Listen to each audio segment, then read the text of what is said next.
खुदावन की इस हजूरी में मैं आपका स्वागत करता हूँ, वो भी यीशु के मीठे नाम से। परमेश्वर आपको बहुत सारी बरकत दे चुका है, तो आप सबको जय मसीह की, प्रेज द लॉर्ड एंड शलोम। बैठ जाओ अपने स्थानों पर। हम बहुत ही दिल से, मन से परमेश्वर की इच्छा को समझेंगे, वचनों को समझेंगे। हम मत्ती में जाएंगे और उसका 27 अध्याय पढ़कर एक वचन सीखेंगे। अब मत्ती 27 का 46 यहां पर क्या लिखा है? 46 में लिखा, तीसरे पहर के निकट यीशु ने बड़े शब्द से पुकार कर कहा, एली एली लमा सबक्तनी, अर्थात हे मेरे परमेश्वर, हे मेरे परमेश्वर, तूने मुझे क्यों छोड़ दिया है। हालेलुया। कितने लोगों को बात समझ आ रही है आज? पिछले दिनों में एक पंजाब में एक सिख बंदा था, वो क्रिटिसिज्म कर रहा था हमारे लोगों का, ठीक है? तो बाइबल को भी कर रहा था और सेवकों को भी कर रहा था, गलत गलत चीजें बोल रहा था। उसने इस वचन को कोट किया, उसने इस वचन को कहा, तुम उस यीशु के पीछे जाते हो जो यीशु खुद क्रॉस के ऊपर चिक्के मार रहा है, ब्लेम कर रहा है खुदा को, परमेश्वर को चिक्के मार रहा है, ओ पिता मुझे छोड़। ओ जड़ा आप नहीं बचा, वो कह रहा था, तुम्हें क्या बचाएगा, तुम अपना धर्म छोड़कर जा रहे हो। ऐसे वो इस वचन को कोट कर रहा था। हमारे लोगों को गुस्सा आया, विरोध करने लगे हमारे लोग भी, और इस वचन का आंसर देने लगे उससे। और मैंने बड़े बड़े अगुओं को देखा, उसका आंसर गलत दे रहे थे। मुझे पता था इसका आंसर, मैंने सोचा मैं चुप रहूं, इसी में भला है। लेकिन आज इसको और अच्छे से मैं तुम्हें बताऊंगा। इस वचन का मीनिंग तुम्हारे विश्वास के साथ ये बड़ा लिंक करता है ये वचन, लेकिन इसे समझो आज आप लोग अच्छे से। सबसे पहले तुम्हें, जब भी कभी तुम किसी भी वचन को विश्वास करो, तो तुम्हें दूसरी पत्रियों, दूसरी बुक्स में भी कभी कभी चेक करना पड़ेगा कि ये मेल खाता है या नहीं खाता, ये बात दूसरी जगह पर भी मेल खाती है नहीं खाती, या यीशु मसीह ने ये जो बात की है, यीशु मसीह की और बातें जो उसने बोली है, उनके साथ ये बात मैच करती है या नहीं करती, ये भी तुम्हें समझना बड़ा जरूरी है। तो इसलिए मैं तुम्हें 2-3, वैसे तो 8-10 जगह है, कई जगह है, लेकिन मैं इतनी जगह तो तुम्हें पढ़ा नहीं पाऊंगा, तो 2-3 जगह पर मैं तुम्हें पढ़ाऊंगा वचन। इस वचन को लेकर इसके साथ हम इन वचनों को मैच करके देखेंगे, क्या ये मैच करता है या नहीं करता। जो यीशु मसीह ने कहा है, हे मेरे परमेश्वर, हे मेरे परमेश्वर, तूने मुझे क्यों छोड़ दिया। तो पास्टर कहते हैं, हमारे लोग कहते हैं कि यीशु के ऊपर पापों को लाद दिया था, है ना, सारे पाप उसने उठाए थे, तो बहुत पाप थे उसके ऊपर सारे जगत के, तो इसलिए परमेश्वर ने अपना मुंह दूसरी ओर कर लिया। तो जब उसने मुंह परमेश्वर ने अपना फेर लिया यीशु से, तो यीशु इसलिए ऐसे रोस कर रहा था, हे मेरे परमेश्वर, हे मेरे परमेश्वर, तूने मुझे क्यों छोड़ दिया। तो वो भी फिर बंदा ठीक ही कह रहा था। अगर हमारे बंदे ऐसे कहते हैं, गलत क्या है, वो तो फिर सही कह रहा था, बोलो। इसलिए हमारे लोगों को स्ट्रांग जवाब देना होगा लोगों को, और स्ट्रांग जवाब के लिए हमें आत्मा में आना पड़ेगा, दीन बनना पड़ेगा, नम्र बनना पड़ेगा, लालच छोड़ना पड़ेगा, चीजों का, पैसों का, महिमा। और मैंने देखा है किसी पास्टर के पास 500 बंदा है ना, तो 10 बाउंसर है उसके पास, मेरे पास एक भी नहीं। बोलो, एक भी बाउंसर नहीं है मेरे पास, उसके पास 10 बाउंसर है, ऐसे चलता है जैसे पता नहीं क्या है। तो क्या परमेश्वर प्रकट करेगा, क्या प्रकट करेगा परमेश्वर? वचन में लिखा था, जहां कहीं तू जाएगा तुम्हारी रक्षा स्वर्गदूत करेंगे, वो करेंगे तुम्हारी रक्षा। क्योंकि परमेश्वर का वचन कभी बदलेगा नहीं। हालेलुया। चलो आओ तुम्हें मैं समझाता हूं। यहां से 2-3 वचन पढ़ते हैं जल्दी जल्दी, हम इसका मीनिंग समझने के लिए। हम यूहन्ना की बुक में जाएंगे, ठीक है? वहां पर क्या लिखा यूहन्ना की बुक में? यूहन्ना चैप्टर 16 में 32 में लिखा, यीशु के ये शब्द अपने मुंह से चेलों के साथ जब वो डिस्कशन कर रहा था यीशु, तब के ये शब्द हैं। यीशु कहता, देखो वह घड़ी आती है, वरन आज पहुंची है, कि तुम सब तितर बितर होकर अपना अपना मार्ग लोगे और मुझे अकेला छोड़ देगे। तो भी मैं अकेला नहीं, क्योंकि पिता मेरे साथ है। तुम सब छोड़ दोगे लेकिन पिता मुझे नहीं छोड़ेगा। यीशु मसीह ने ऐसे कहा एक स्टेटमेंट में, ठीक है? दूसरी जगह से पढ़ते हैं, इसी का 10 अध्याय पढ़ते हैं। क्या लिखा है इसके 10 अध्याय में? 10 में ऐसे लिखा है, 10 की 30 में लिखा, मैं और पिता एक हैं। यीशु कहता, मैं और पिता एक हैं, एक हैं, अलग अलग नहीं है, एक ही है हम, ठीक है? अभी इसका मत्ती का एक और वचन पढ़ते हैं हम लोग। 26 का 53 वचन है ये, 26 अध्याय 53 ऐसे लिखा, क्या तुम नहीं जानते कि मैं अपने पिता से विनती कर सकता हूं और वह स्वर्गदूतों की 12 पलटन से अधिक मेरे पास अभी उपस्थित कर देगा। फिर उसने कहा, परंतु पवित्र शास्त्र की वह बातें, जब यीशु मसीह को यहूदा इस्करियोती पकड़वा देता है, तो यीशु मसीह को राजे की सेना पकड़ लेती है, डांगे तलवारें लेकर। तो यीशु के चेले उनकी तलवार छीन कर उनसे लड़ना शुरू कर देते हैं और एक सिपाही के कान काट देता है पतरस। युद्ध हो जाता है उनके बीच में। लेकिन यीशु मसीह ने उन्हें कहा, अपनी तलवार को म्यान में रखो, तुम जानते नहीं मैं अभी बात करूंगा अपने पिता से। तो 12 पलटन स्वर्गदूत अभी यहां हाजिर हो जाएंगे। 12 पलटन उस समय की जो सेना, राजा की सेना थी ना, उसमें एक पलटन में 6000 सिपाही होते थे। 72,000 स्वर्गदूत आ जाएंगे और एक स्वर्गदूत एक वार से 1 करोड़ बंदे को खत्म कर सकता है। तो इतने स्वर्गदूत अभी आ जाएंगे।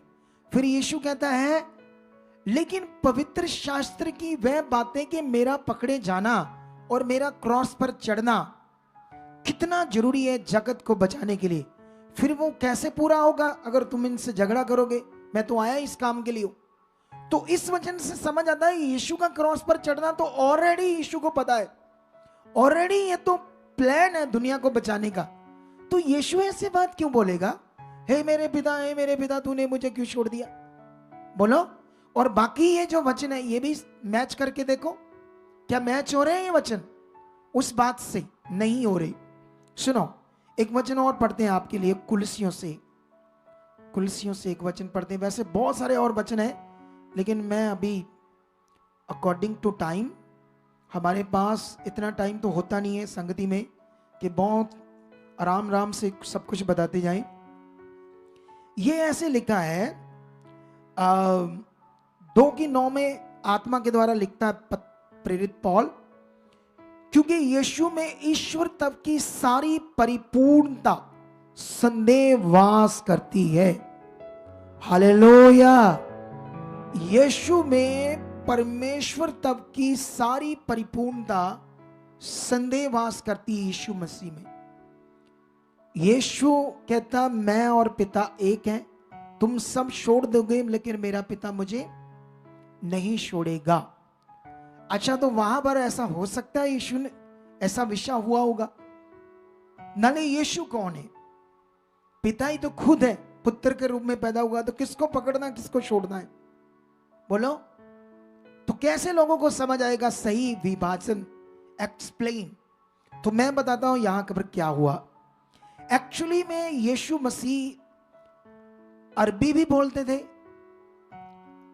हिब्रू भी बोल लेता था यीशु, यूनानी भी बोल लेता था, और ज्यादातर यीशु मसीह जिस भाषा को यूज करता था वो था अरामिक। अरामिक, अरामिक, अरबी नहीं, अरामिक, ये यीशु ज्यादा शब्द यूज करता था। ठीक है, लेकिन अभी मेरे पास अगर कोई लिखा होता चार्ट वगैरह तो तुम्हें मैं समझाता लिखकर, लेकिन मैं कोशिश करता हूं ऐसे तुम्हें समझाने की। एक्चुअली में जो शब्द यीशु ने यूज किए थे, एक्चुअली यीशु मसीह ने जब शब्द यूज किए थे वो अरामिक शब्द थे, उनको तर्जमा करना था यूनानी में, लेकिन ट्रांसलेटर ने उसको तर्जमा नहीं किया, उसको एजिटिव लिख दिया, एली एली लमा सबक्तानी। ठीक है, एक्चुअली जो शब्द वहां लिखे जा रहे थे उनमें थोड़ी गड़बड़ होगी ट्रांसलेटर से, क्योंकि मैं तुम्हें समझाता हूं। जो शब्द तनानी या नाश नतानी, ये अरबी शब्द है। तनानी शब्द या नाश नतानी ये अरबी शब्द थे। सेम सेम लग रहे ना, जैसे आपको सिंगुलर बोलने में लग रहे हैं ना शब्दों में। तनानी या नाश नतानी ये अरबी शब्द है जिनका मतलब था छोड़ देना या भूल जाना, इन शब्दों का ये मतलब था। लेकिन जिस शब्द को यीशु ने यूज किया था वो था, वहां लमा लिखा लेकिन वो शब्द था लमाना। लमाना का अर्थ था इसी उद्देश्य के लिए रखा। एली शब्द का अर्थ था हे मेरे परमेश्वर। शबक शब्द का अर्थ था बचाना, रखना या सुरक्षित रखना। लेकिन इन शब्दों का मतलब था जो यीशु ने शब्द यूज किए थे वो गड़बड़ होगी ट्रांसलेटर में। यीशु मसीह ने जो शब्द यूज किए थे वो एली शब्द यूज किया था, लमाना भी यूज किया था, शबक शब्द भी यूज किया था। शबक शब्द का अर्थ था, ये अरमिक शब्द था जिसका मतलब था बचाना, रखना या सुरक्षित रखना। तो जो यीशु मसीह ने आयत यूज की थी अपने मुंह से वो ये थी, हे मेरे परमेश्वर तूने मुझे इसी उद्देश्य के लिए रखा था, आज वो उद्देश्य पूरा हुआ। मेरी कुर्बानी से आज वो दिन क्या हुआ, वो काम क्या हुआ, पूरा हुआ। यीशु ने तो इतना बड़ा शब्द यूज किया था, लेकिन हमारे लोगों को ये मीनिंग ही बदल गया, और दूसरे धर्म के लोग भी टारगेट कर रहे हैं यीशु की कुर्बानी के शब्दों को, और वो लोग क्या कहते हैं इसको, रद्द करने की कोशिश कर रहे है ना। तो ये बात को सीखो। इसीलिए मैंने ये आज आपको टीचिंग दी कि सही ज्ञान ही आपको जीवन देगा। सही ज्ञान से ही आपको समझ आएगी। जैसे दुनिया में बड़ा ज्ञान है, बोलो, कोई किसी बाबा के पीछे लगा, किसी डेरे में लगा है, क्योंकि उनके दिमाग में कुछ बैठ गया। अब जो बैठ गया है क्या नहीं है, वो बैठ गया है, अब उसमें वो सेट हो गई, उनको निकालना बड़ा कठिन है। जानते हो कैसे बच सकते हैं? हमारी प्रार्थनाओं से। अगर तुम कॉन्टिन्यू प्रार्थना कर रहे अपने गांव के लिए, अपने शहर के लिए, परमेश्वर ये बचाए जा चुके, सारी नेगेटिविटी हट चुकी, ये लोग बचा जाए। यही एकमात्र तरीका है दुनिया को बचाने का। अगर तुम्हें समझ आ गई कि मैं बच गया हूं, अगर तुम्हें समझ आ गई है कि मेरा जीवन बचाया जा चुका है, हालेलुया। कितने लोगों को आज समझ आ रही है हमारा विश्वास कितना बड़ा विषय है, हमारा परमेश्वर के साथ चलना कितना बड़ा विषय है। आप जानते हो हम छोटी छोटी बातों में नाराज हो जाते हैं, छोटी छोटी बातों में हमारा झगड़ा हो जाता है। इधर सेवा करने वाले बच्चों के बीच में भी कुछ बातें आगे पीछे हो जाएंगी, क्योंकि शरीर सही से समझा नहीं, सही से पकड़ा नहीं मैं क्या हूं, मसीह में मैं कौन हूं, मुझे क्यों चुना गया है, मेरा मकसद क्या है। क्योंकि ये मकसद, ये हमारे लिए एक कीमती विषय, हम सबके लिए। सबसे पहले तुम्हें यह पता होना चाहिए परमेश्वर की इच्छा मेरे लिए क्या है, उसने मेरे लिए क्या रखा है। यीशु मसीह की कुर्बानी तुम्हारे अंदर दिमाग में रहनी चाहिए कॉन्टिन्यू। जैसे तुम्हारे अंदर लालच रहता है ना चीजों का कॉन्टिन्यू, या कोई दूसरा विषय आपके अंदर रहता है, किसी को जॉब चाहिए, जॉब वैसे नहीं आएगी। अगर परमेश्वर की वो बात दिमाग में है, वो विषय दिमाग में, तो जॉब भी आ जाएगी। क्योंकि यीशु मसीह ने कहा था किसी बात की चिंता मत करो, ना जॉब की, ना पैसे की, ना चीजों की। सबसे पहले तुम परमेश्वर के राज्य और उसकी धार्मिकता की खोज करो, तो ये चीजें तुम्हारे पीछे आ जाएंगी। उसने राइट टीच कर दिया था कि तुम्हारे पीछे चीजें आएगी कैसे, तुम्हें चीजें मिलेंगी कैसे। लेकिन हम लोग क्या करते हैं, हम परमेश्वर की बात के पीछे नहीं लगते। अगर यीशु की कुर्बानी, यीशु क्यों मरा, क्रॉस पर चढ़ा, तीसरे दिन मुर्दों में जिंदा हुआ, क्यों उसके शरीर पर इतने कील ठोके गए, क्यों इतनी तकलीफ भरी मौत उसने अपने ऊपर ली, अगर तुम्हारे अंदर ये दिमाग में बैठा है अच्छे से, तो फिर पिक्चर क्लियर है, फिर विश्वास क्लियर है। और वो विश्वास अब परमेश्वर के ऊपर काम कर रहा है, कंटिन्यू कर रहा है, और उसका रिजल्ट आना है। हमारे दिमाग में ये अच्छे से नहीं बैठा, हमारे दिमाग में कुछ और बैठ गया है। अभी मैं ये बात आपको बताना चाहता हूं, ये मैं टीचिंग क्यों दे रहा हूं, तुम्हें बढ़ना होगा, क्योंकि ये मेरे अकेले का काम नहीं है। तुम्हें परमेश्वर ने चुना है मेरे साथ, तुम प्लान में शामिल हो। खुदा का जो प्लान है उसमें तुम सारे शामिल हो मेरे साथ। अब तुम मेरे साथ शामिल हो तो तुम्हें क्या करना है, सुनो। क्रिश्चियनिटी में जैसे अभी तुम्हें राइट परमेश्वर के साथ चलना है। अगर तुम राइट परमेश्वर के साथ नहीं चले तो याद रखना, कैसे तुम इतने बड़े परमेश्वर के साथ आकर, चुने जाकर, जैसे दुनिया जंगल में जाती है ना, उस परमेश्वर को, ईश्वर को पाने कितनी कठिन भक्ति करते हैं, क्या क्या करते हैं जंगलों में इधर उधर जाकर, आप समझते हैं ना दुनिया में। लेकिन वो फिर नहीं उसे पा पाएंगे, क्योंकि उसको पाने का ये नियम नहीं है। परमेश्वर को अनुभव करना है, प्रकट रूप में देखना, तो पवित्र आत्मा से होना है। ये कहा पवित्र आत्मा से ये होना है। परमेश्वर का असली अनुभव तुम्हें आत्मा में प्रैक्टिस करनी पड़ेगी, आत्मा में और प्रैक्टिकल करना पड़ेगा तुम्हें। ये बात याद रखो, इस बात को सीखो आप लोग। क्योंकि जब आप, मैंने पिछले दिनों में भी ये टीचिंग दी थी आप लोगों को, जब यीशु मसीह ने चेलों को चुना, और चुनने के बाद यीशु मसीह ने उन्हें अधिकार दिया और सामर्थ दी। ऐसे लिखा है, ये मरकस 6 अध्याय होगा, 3, मैं पढ़ा देता हूं, थोड़ा सा तुम्हें समझाता हूं ये कहां होगा वचन। तुम्हें ये क्यों समझाना वचन जरूरी है, 1 मिनट रुक जाओ। ये मरकस चैप्टर 6 है, ठीक है। इसका चैप्टर 6 का 7 से लेकर 13 तक पढ़ना घर जाकर। उसके बाद इसको पढ़ना मत्ती 10 अध्याय 5 से लेकर 15 तक। फिर पढ़ना लुका 9 अध्याय 1 से लेकर 6 तक।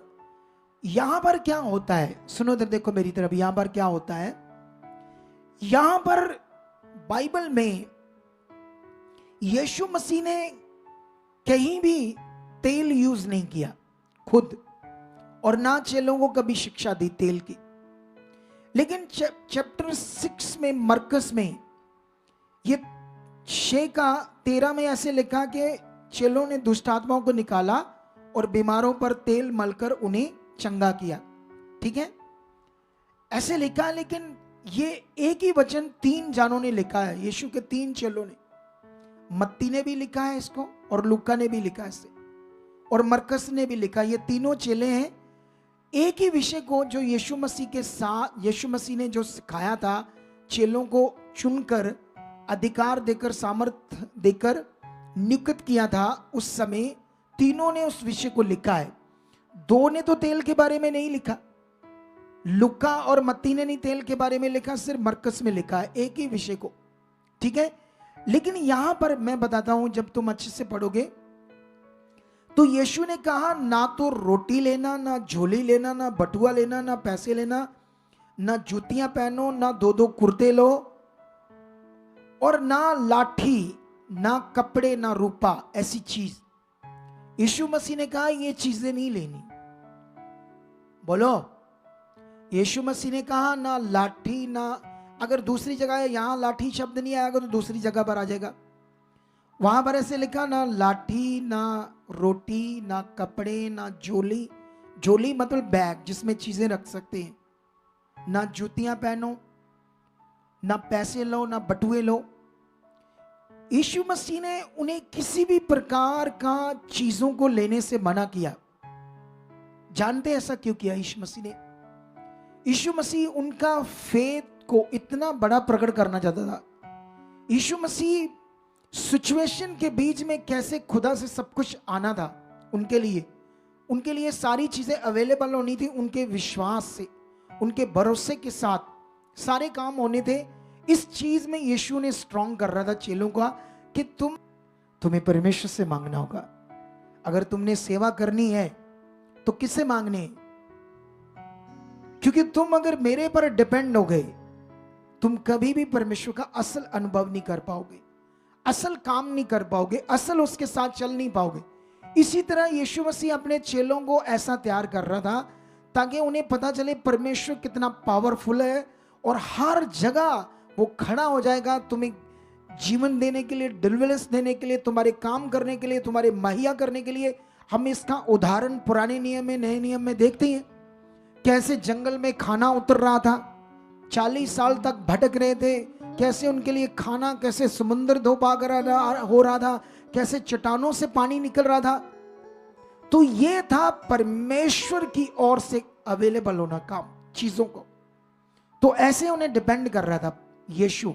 अब मुझे बताओ, इतना बड़ा वो डिपेंड करवा रहा था कि परमेश्वर से होगा। लाठी इसलिए रखती थी कि जानवर कोई आपके ऊपर अटैक करेगा तो लाठी से उसका सामना करके बच जाओगे। तो यीशु ने तो वो भी मना कर दिया, परमेश्वर वहां तुम्हें बचाएगा। दानियल के जब उसको गुफा में वो क्या कहते हैं, उसको क्या बोलते हैं हिंदी में, माद, शेरों की माद, पंजाबी की कहते, हमें अब पंजाबी बोल रही है, पंजाबी बंदों को है, उसको पंजाबी में क्या कहते हैं? माद को गुफा नहीं कहते, गुफा और होती है कुरना, ऐसे बोलते कुरना, ठीक है। लेकिन शेरों की माद। अब मुझे बताओ, शेर तो भूखे थे, क्या दानियल को खा पाए? किसने बंद कर दिया था मुंह? तो जब इन चेलों पर कोई जानवर अटैक करेगा तो कौन था उनके साथ? जब हमारा फेथ है वो मेरे साथ है, मुझे किसी चीज की घटी नहीं है, किसी चीज का सहारा नहीं, वो मेरे साथ है, तब तो खुदा साथ है, तब तो खुदा काम करेगा। लेकिन जब हम शरीर में हैं तो इसीलिए वो शरीर से उन्हें निकाल रहा था। तो तेल देगा यीशु ने, इसकी शिक्षा देगा कि तेल लगाओ लोगों पर, ऐसा चंगाई करो। तो ये ट्रांसलेटर की गड़बड़ है। और आज इसमें लोग जानते कितने ज्यादा मन के रोगी हो रहे हैं। मन है ना, जो मैं शिक्षा दे रहा था ये संडे, मन की गुलामी, मन के रोगी, इन चीजों के, मटीरियलिस्ट चीजों के रोगी हो रहे। उन्हें राइट फेथ की अंडरस्टैंडिंग नहीं है। फेथ को कैसे भरोसे के साथ करना है परमेश्वर के साथ, ये अंडरस्टैंडिंग नहीं है। ओनाइंटिंग मस्सा, आप जानते हैं ये जो ओनाइंटिंग शब्द है या ओनाइंट शब्द है, ओनाइंट शब्द का एक सुनेनियम शब्द है ओपाइंट, ये शब्द है एक। इन सुनेनियम शब्दों को तुम्हें समझना होगा। अगर तुम समझोगे नहीं परमेश्वर के वचन को तो तुम कैसे राइट चल सकोगे। तो इसलिए ये मैं आज टीचिंग देता हूं तुम्हें। इस समय पवित्र आत्मा का प्रबंध है, सारे काम तुम्हारे अंदर होकर कौन करेगा? हॉली स्पिरिट करेगा। तुम्हें किसी मटेरियल की जरूरत नहीं है, तुम्हें इसमें प्रैक्टिस ज्यादा करने की जरूरत है। ये टीचिंग क्यों देना लोगों को जरूरी है? क्योंकि लोग पवित्र आत्मा के बारे में इतना नहीं ध्यान देते। पवित्र आत्मा का दान पाना इतना बड़ा विषय है, इतना पावरफुल विषय है। चेलों को तो समझ आ गया, उन्होंने इतनी ताकत को प्रकट कर दिया, लेकिन हम लोग अभी समझ नहीं पा रहे अच्छे से। इसीलिए तुम्हें समझना क्या है बड़ा जरूरी है। तो ये सारी टीचिंग के बाद मेरा मेन विषय था सही ज्ञान ही जो हमारा कीमती विषय है, हमारा जीवन वो राइट हम जीकर स्वर्ग में प्रवेश करेंगे और पृथ्वी पर भी ब्लेस जिंदगी जी पाएंगे। हालेलुया। तो मैं विश्वास करता हूं इस वचन के द्वारा आप लोग सीख चुके हो क्या करना है।